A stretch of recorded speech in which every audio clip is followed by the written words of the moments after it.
প্রধান নির্বাচন commissioner AMM Nasiruddin বলেছেন, আগামী নির্বাচনে প্রবাসীদের ভোট দেওয়ার সুযোগ দিতে তারা প্রতিশ্রুতিবদ্ধ।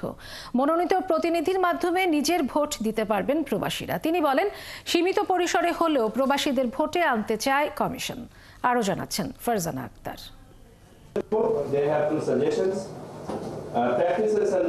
আগারগাঁওয়ে নির্বাচন প্রশিক্ষণ ইনস্টিটিউটে প্রবাসীদের ভোটদান পদ্ধতি নির্ধারণ বিষয়ক এক কর্মশালার আয়োজন করে নির্বাচন কমিশন। দিনব্যাপী এই কর্মশালায় নির্বাচন কমিশন সহ 22টি দেশি বিদেশি প্রতিষ্ঠানের 80 জন প্রতিনিধি অংশ নেন, যারা proxy vote, online vote oh postal বা ডাকযোগে ভোটের বিষয়ে কমিশনের কাছে মতামত তুলে ধরেন।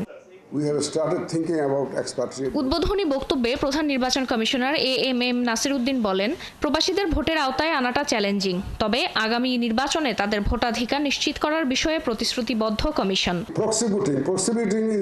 অনেকেই আমার সাথে দেখা করে প্রবাসী বাংলাদেশিদের ভোট দেওয়ার সুযোগ করে দিতে বলেছেন, তবে এটি খুব একটা সহজ কাজ নয়। অন্তর্বর্তী সরকার চাই প্রবাসীরা ভোট দিক।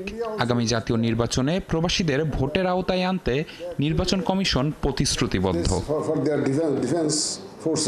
প্রবাসী ভোটারদের মনোনীত একজন প্রতিনিধির মাধ্যমে আগামী নির্বাচনে তাদের ভোট নিতে চায় কমিশন, যাকে প্রক্সি ভোট বলছে ইসি।